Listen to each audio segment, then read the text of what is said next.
Eu que agradeço a oportunidade que os irmãos estão me dando, mesmo virtualmente. É uma alegria muito grande poder rever alguns dos irmãos, ao reverendo Ricardo, e transmite aos irmãos uma alegria muito grande em poder, mesmo virtualmente, estarmos juntos adorando ao nosso Deus e Pai. Realmente eu já estou no seminário lecionando há 41 anos, Ricardinho. E estou parando também. Se Deus quiser, muito em breve eu vou parar também. Mas é uma alegria que Deus nos tem dado de poder colaborar ali na nossa casa de profetas. Agradeço a Deus, ao conselho da igreja, à pessoa do reverendo Ricardo, a alegria de poder estar juntos e aqui adorarmos ao nosso Deus, ao nosso Senhor e Criador. Aos irmãos também de Mirassol, que não conheço todos, mas que a paz de Deus também reine no coração dos irmãos. Eu quero falar hoje sobre uma situação muito interessante vivida por alguns homens de Deus no passado. Nós vivemos, não sei se é por causa da pandemia, mas essa pandemia ela apenas traz isso mais à tona.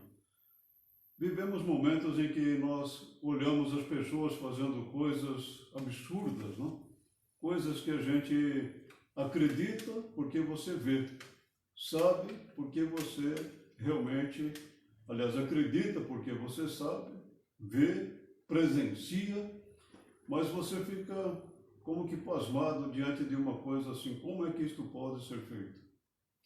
Eu não estou falando apenas do aproveitamento de pessoas, né, explorando a pandemia, mas eu estou falando daquelas coisas assim, que chamam a nossa atenção pelo lado negativo, pelo lado triste.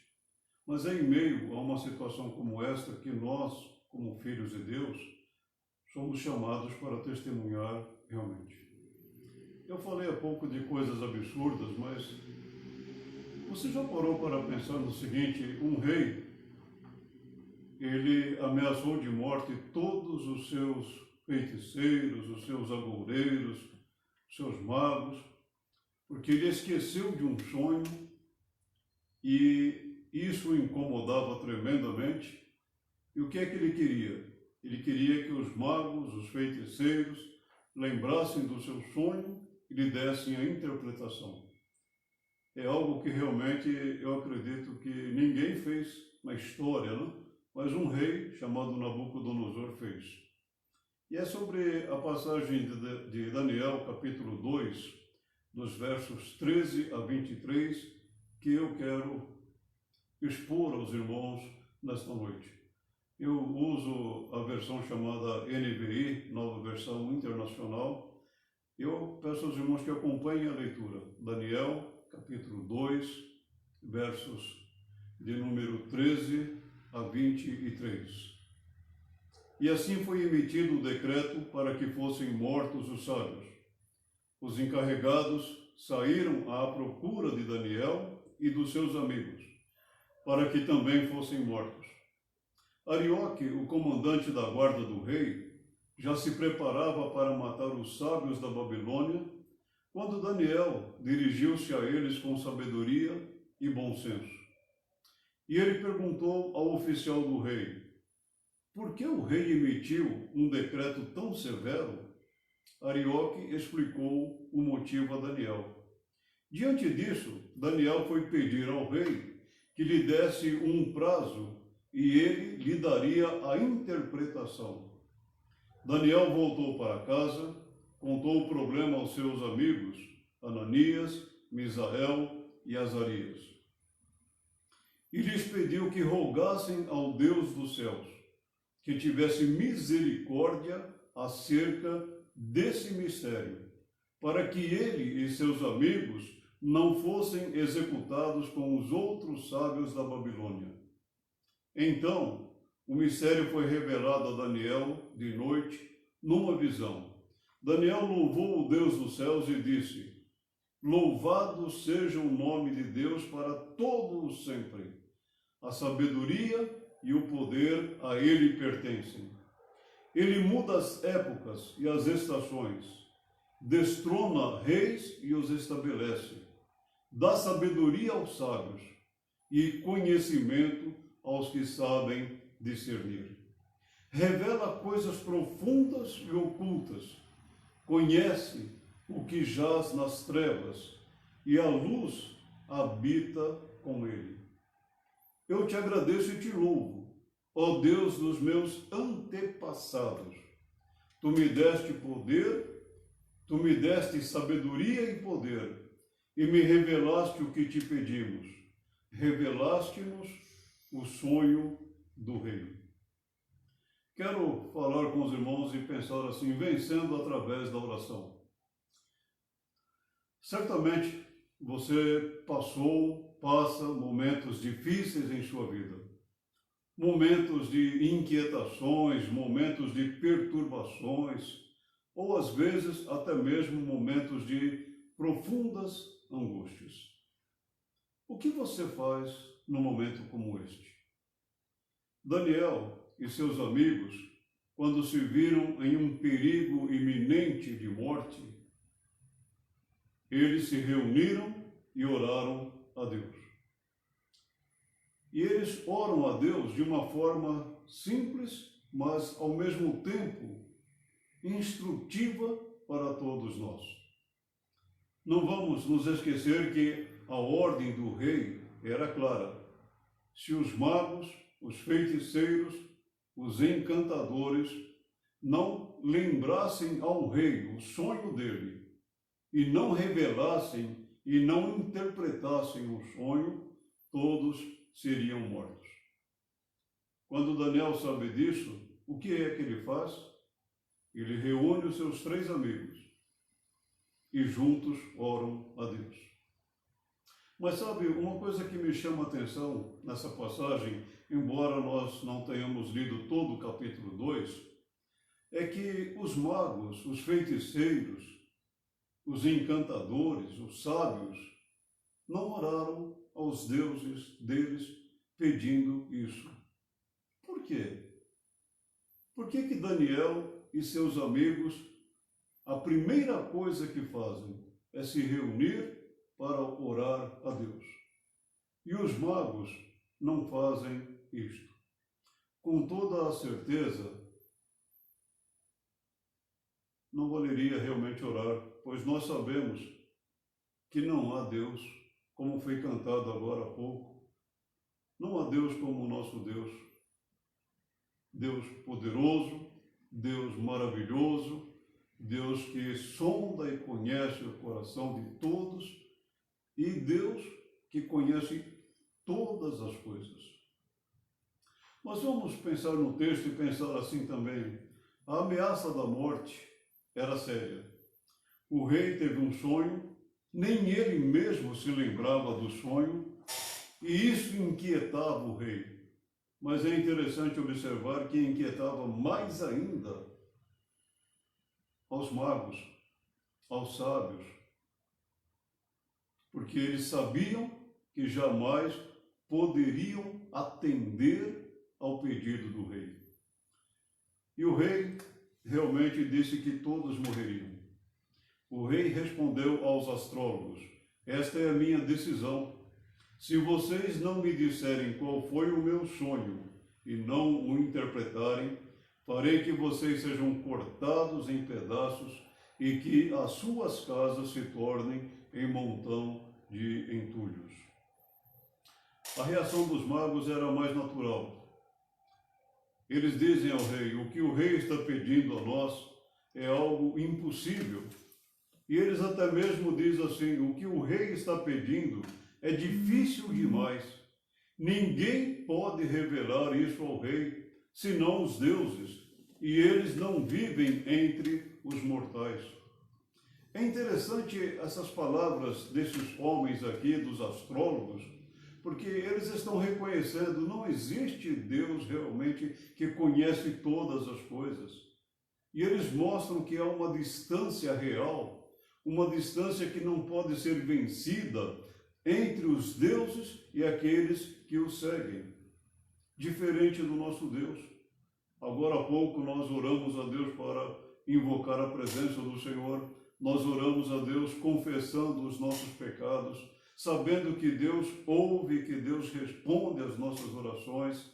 E nós oramos a Deus porque sabemos que não há distância entre nós e Deus, e entre Deus e nós. A oração é um meio nosso de comunhão com Deus e um meio de louvar, bendizer ao nosso Deus. A atitude dos astrólogos revela a inutilidade de crer em deuses. Como um espantalho numa plantação de pepinos, os ídolos são incapazes de falar e têm que ser transportados porque não conseguem andar. Não tenham medo deles, pois não podem fazer nem o mal, nem o bem. Eu quero assim expressar aos irmãos uma coisa.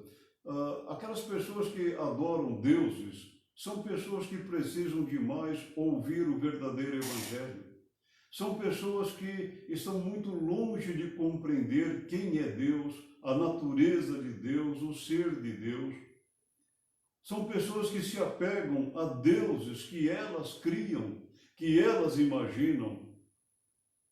E o curioso é que essas pessoas dobram seus joelhos, fazem promessas a esses deuses, porque julgam que eles podem fazer alguma coisa. O salmista Davi disse assim: os ídolos deles, de prata e ouro, são feitos por mãos humanas.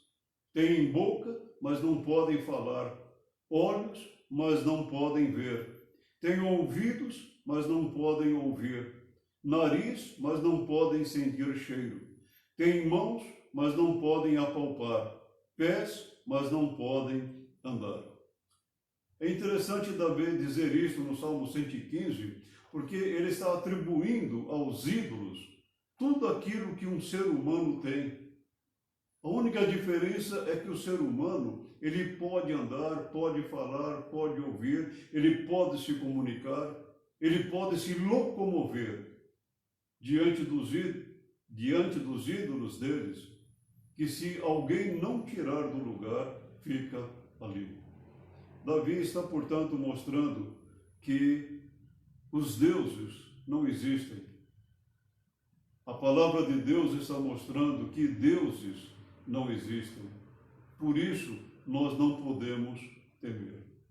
Mas quando Daniel ouve a ameaça, ele tem uma atitude muito interessante. Diante disso, Daniel foi pedir ao rei que lhe desse um prazo e ele daria a interpretação. Daniel foi prudente, Daniel foi muito sensato. Daniel, ele pede ao rei um prazo. Nós não sabemos quantos dias, mas sabemos que ele pediu ao rei que o rei lhe permitisse buscar a orientação de Deus. E é interessante que Daniel assume um compromisso com o rei. Ele daria ao rei não apenas a lembrança do sonho, mas também a interpretação do sonho. Mas Daniel faz isto não confiado nele, não alicerçado nele, mas em Deus, o Senhor Todo-Poderoso. Daniel também faz uma coisa interessante. Ele poderia orar sozinho. Sabemos que Daniel era um homem de oração, sabemos que Daniel era um homem que tinha por hábito orar a Deus diariamente. Os irmãos se lembram do incidente na cova dos leões. Aquilo ali mostra apenas que Daniel era um homem de oração, temia a Deus, orava a Deus. Mas nesta oportunidade, Daniel não ora sozinho. Ele reúne os seus 3 amigos e juntos oram a Deus, pedindo a Deus que Deus respondesse segundo a vontade deles. Uma outra coisa assim muito sensata para nós pensarmos é esta. Daniel e seus amigos não tinham medo da morte. Para eles, morrer não era o problema. Mas o problema que eles estavam apontando de uma forma indireta é esta. Os deuses não podem revelar sonhos, principalmente sonhos esquecidos, como é o caso do rei Nabucodonosor. E muito menos dar interpretação. Então, no fundo, a questão era esta. existe deuses ou há um único Deus. Então, o compromisso de Daniel era de mostrar ao rei, mostrar àquelas pessoas da corte, mostrar aos sábios, aos idólatras, aos astrólogos, que há um único Deus, Deus verdadeiro.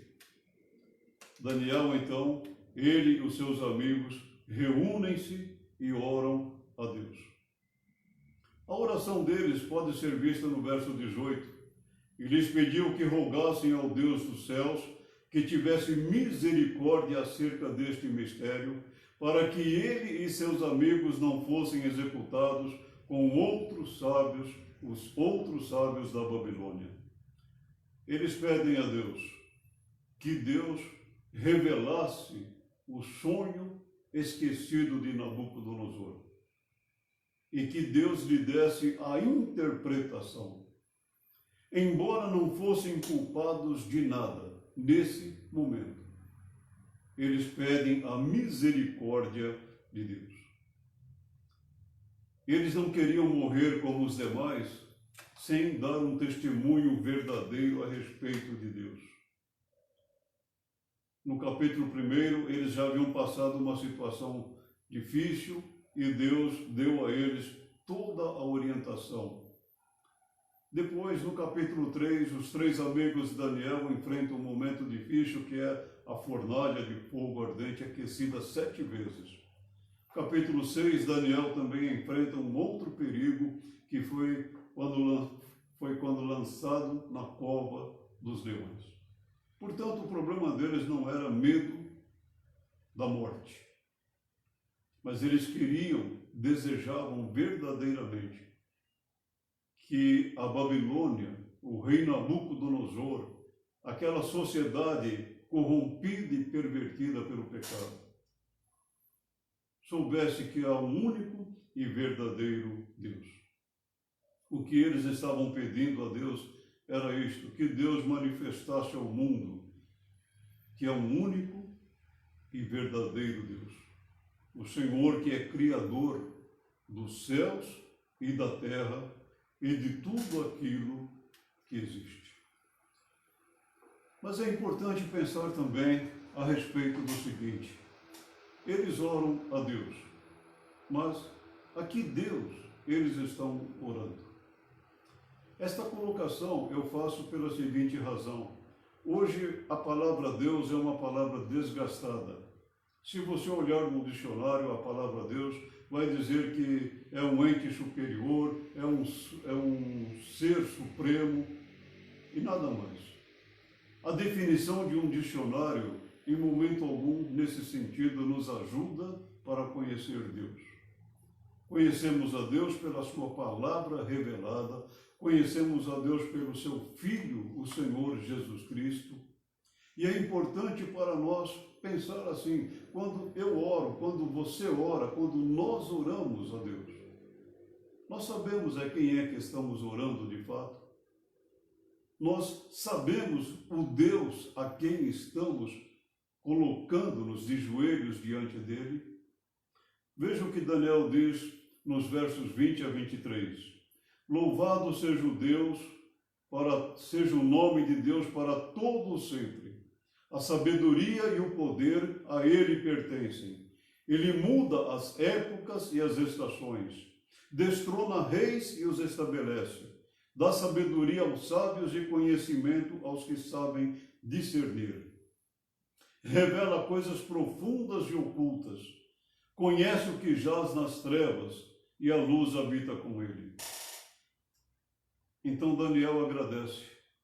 Eu te agradeço e te louvo, ó Deus dos meus antepassados. Tu me deste sabedoria e poder e me revelaste o que te pedimos, revelaste-nos o sonho do rei. Nesses 4 versículos, Daniel fala um pouco a respeito de Deus, do ser de Deus. Ele está não definindo Deus, mas está nos trazendo ao conhecimento quem é Deus. É interessante olhar e pensar que ele começa dizendo assim: louvado seja o nome de Deus para todo sempre. porque somente o nome de Deus, somente o Senhor pode ser louvado. Mas por quê? Porque a sabedoria e o poder pertencem a Deus. Deus é tremendamente sábio. Nós estamos vivendo um momento muito interessante, pelo menos é a primeira vez que em 41 anos de ministério, nós não podemos nos reunir presencialmente e juntos adorarmos a Deus. E é interessante a gente pensar na sabedoria que o mundo tem. Por exemplo, nós estamos distantes geograficamente, mas estamos nos vendo virtualmente. É um recurso da tecnologia muito importante para nós. E nós devemos saber aproveitar, inclusive, esses momentos para difundir a palavra de Deus fielmente. Mas essa sabedoria do homem não trouxe isso à existência. Na verdade, Deus, na sua sabedoria, é quem dá ao homem a capacidade para desenvolver toda essa tecnologia. Porque sabedoria, por exemplo, é trazer o mundo à existência do nada. É criar pelo seu poder as coisas que não são, conforme Davi diz no Salmo 33, verso 9, pois ele falou e tudo veio a existir. O mundo veio à existência pela sabedoria de Deus, pelo poder da palavra de Deus. E é por isso que nós podemos louvar a Deus, pela sabedoria de Deus, pelo poder de Deus. Mas na oração de Daniel, ele fala do poder de Deus nas seguintes áreas. É Deus quem muda o tempo e as estações. É interessante isto porque mostra que Deus tem poder de intervir na natureza. Deus tem o poder de intervir na sua criação. Nunca para o mal, sempre para tudo aquilo que glorifica o seu nome. Às vezes, ele usa homens. Por exemplo, Elias era humano como nós, ele orou fervorosamente para que não chovesse, e não choveu sobre a terra durante 3 anos e meio. Orou outra vez, e os céus enviaram chuva, e a terra produziu e deu seus frutos. Não foi a oração de Elias que fez com que não chovesse. Foi Deus. Quando Elias orou a Deus para que não chovesse, não caísse orvalho, foi Deus quem parou. E quando Elias ora para que Deus derramasse chuva sobre a terra, foi Deus quem assim o fez. Mas o interessante é que Deus tem o poder de intervir na natureza. Mas também Deus é soberano. É Deus quem tem poder de remover reis. Ele intervém também na história da humanidade. Não apenas na sua criação, mas também na história da humanidade. É curioso, irmãos, vivermos esses momentos aqui e às vezes nós presenciamos pessoas, ouvimos de pessoas o medo que elas têm do que pode acontecer. Às vezes, eu confesso que fico um pouco assustado em redes sociais, vendo pessoas evangélicas com medo de que pode acontecer isso com a igreja, com medo de que pode acontecer aquilo com a igreja. As pessoas têm mais medo das circunstâncias, medo dos homens, do que, na verdade, o temor a Deus. Quando nós lemos na palavra de Deus, Deus é quem tem poder de remover reis, é porque toda a soberania está nas mãos do Senhor. O profeta Isaías diz assim: na verdade, as nações são como a gota que sobra do balde, para eles são como o pó que resta na balança. Para ele, as ilhas não passam de um grão de areia. Diante dele, todas as nações são como nada.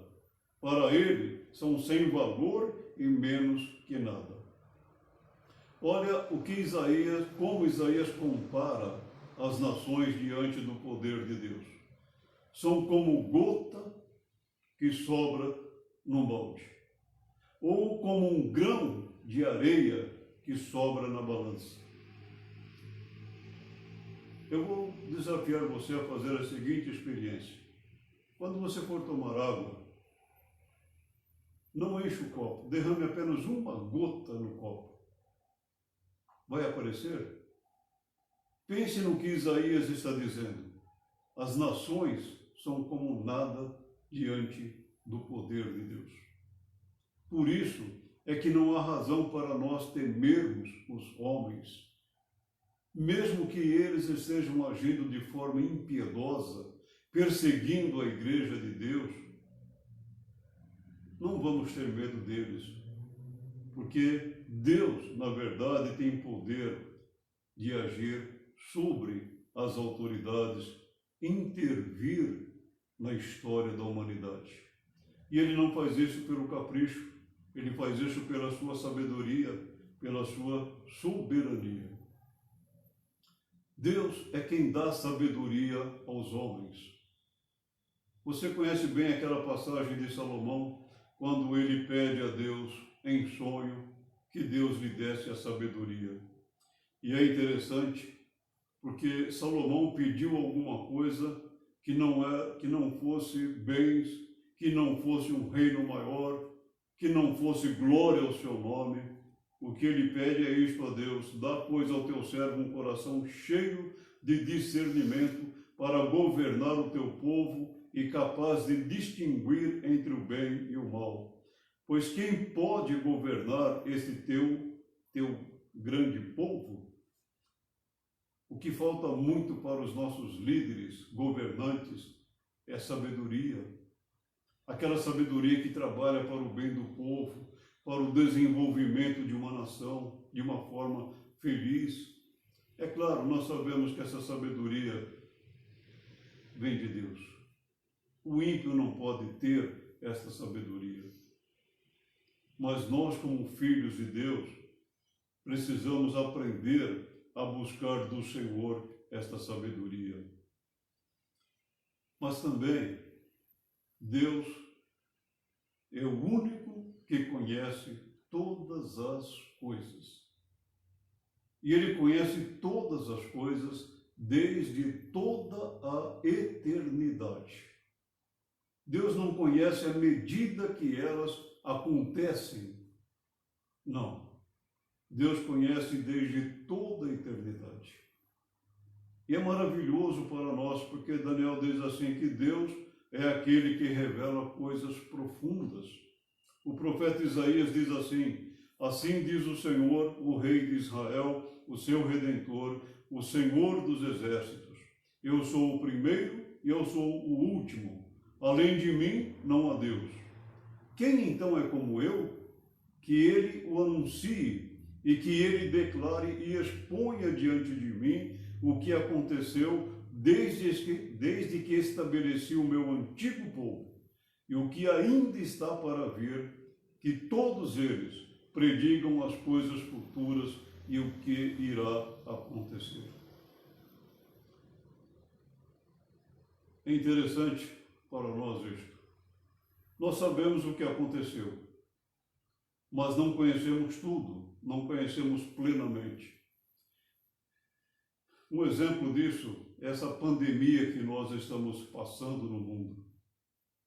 Sabemos o que aconteceu, há indícios como ela foi provocada, mas na verdade nós não sabemos tudo a respeito dela. E nós não sabemos o amanhã nosso. Não sabemos o que pode acontecer, o que não pode acontecer. Eu gosto de pensar muito numa coisa. Sempre quando eu acordo, eu vou tomar o meu café da manhã com minha esposa, nós sempre agradecemos a Deus pelo dia que Ele nos deu, ou que Ele está nos dando. Sabe, é tão comum a gente deitar, acordar e fazer os nossos trabalhos. Mas espere, quem garante que amanhã você estará acordado? Você tem essa certeza? Você sabe? Não. Mas Deus conhece todas as coisas. inclusive o tempo da nossa partida.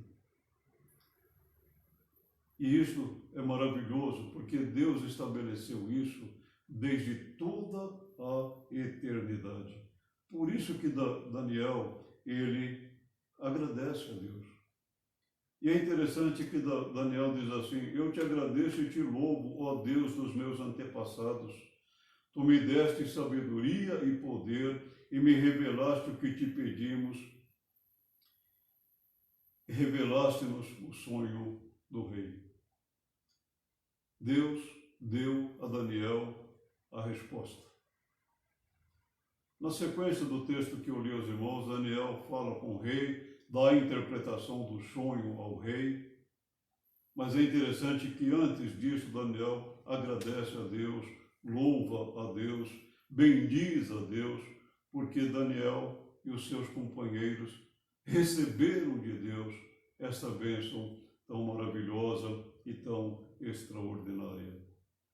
E é interessante, na sequência do texto nós lemos assim: Daniel respondeu, falando com o rei Nabucodonosor: nenhum sábio, encantador, mago ou adivinho é capaz de revelar ao rei o mistério sobre o qual ele perguntou. Mas existe um Deus nos céus que revela os mistérios. Ele mostrou ao rei Nabucodonosor o que acontecerá nos últimos dias. Olha como Daniel limita a sabedoria humana. Nenhum sábio, encantador, mago ou adivinho é capaz de revelar ao rei o mistério sobre o qual ele perguntou. Nenhum ser humano, nem mesmo deuses. Mas olha a ressalva que Daniel faz.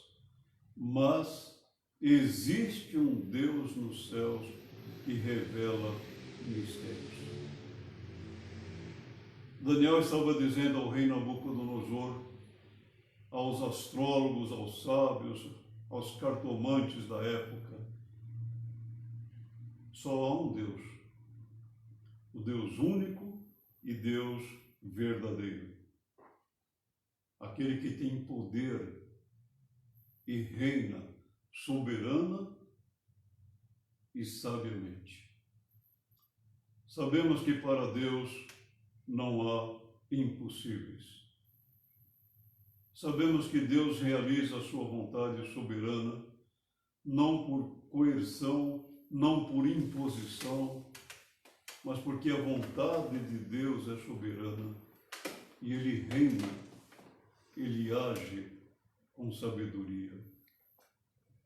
Talvez um grande problema nosso seja este: será que nós cremos mesmo em Deus como o único e verdadeiro Deus? Será que nós descansamos nesta verdade bíblica tão profunda, nesta verdade bíblica tão maravilhosa, que nós só temos um Deus, só existe um Deus, único e verdadeiro?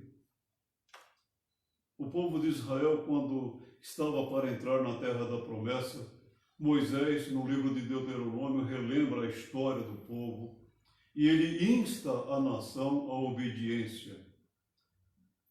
E então Moisés diz assim à nação de Israel: ouça, ó Israel, o Senhor, o nosso Deus, é o único Senhor.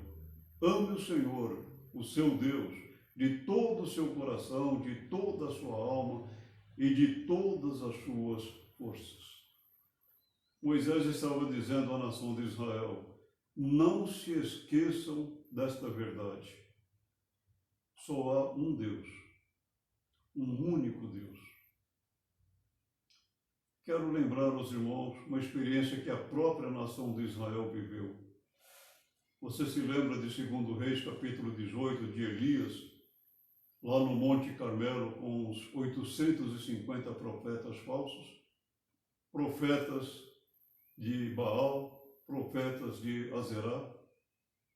E é interessante que quando Elias diz à nação de Israel: vamos apresentar um sacrifício a Deus, e o Deus que responder com fogo, esse será Deus. o povo disse: essa palavra é boa. É interessante isto, porque pouco antes Elias havia dito ao povo: até quando vocês vão estar divididos em suas mentes a respeito de Deus? Se Deus é Deus, serviu. Se Baal é Deus, serviu. E nessa ocasião o povo não respondeu nada. Silêncio acusador.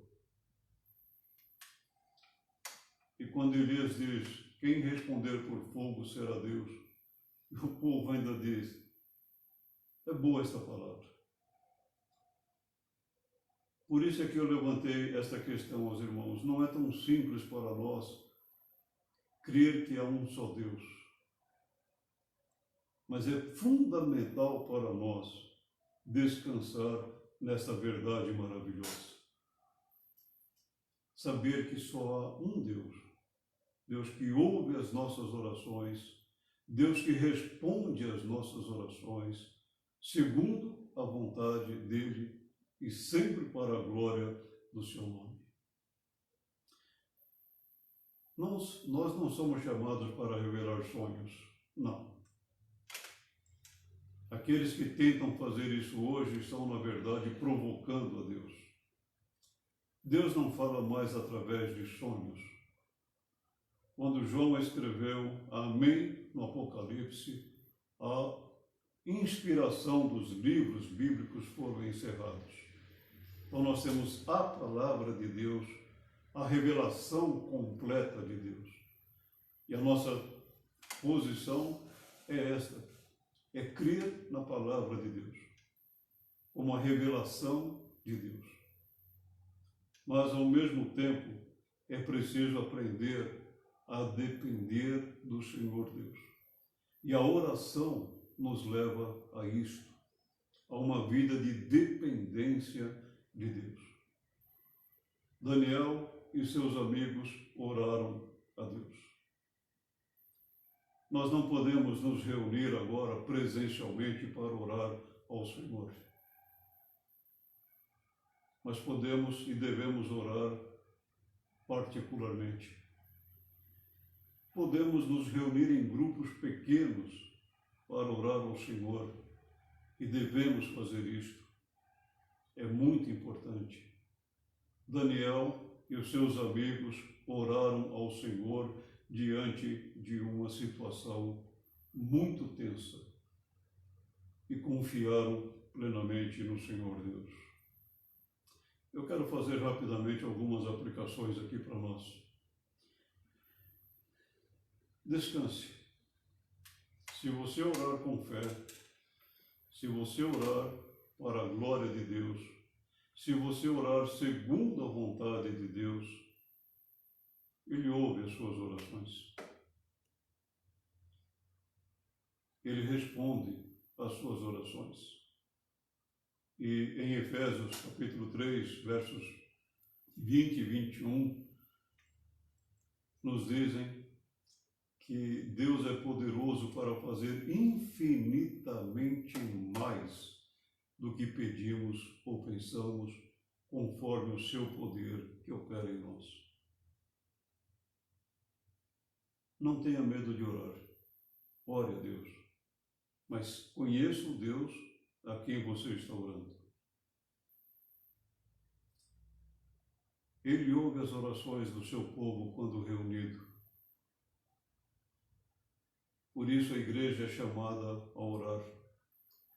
O livro de Atos dos Apóstolos é um livro que está recheado de oração da igreja. Você vê a igreja orando continuamente ao Senhor Deus. Reunida, orando. Orando, reunida. A oração é uma parte essencial da vida da igreja, da vida do cristão em particular. E agradeça a Deus. Tenha por hábito agradecer a Deus. Agradeça a Deus todos os dias por tudo quanto Ele faz, por tudo quanto Ele concede, por tudo quanto Ele dá a você. Deus deu a Daniel uma vitória extraordinária e incomparável. Mas muito mais do que aquela vitória daquele momento, foi o testemunho que Daniel e seus amigos deram à sociedade dos dias deles. Há um só Deus. Deus que reina, Deus que governa, Deus que cuida dos seus filhos. Deus cuida de você, sustenta você. Por isso, louve a Deus. Nós vencemos as batalhas quando nós estamos juntos, orando ao nosso Deus e Pai. Que o Senhor Deus assim nos abençoe.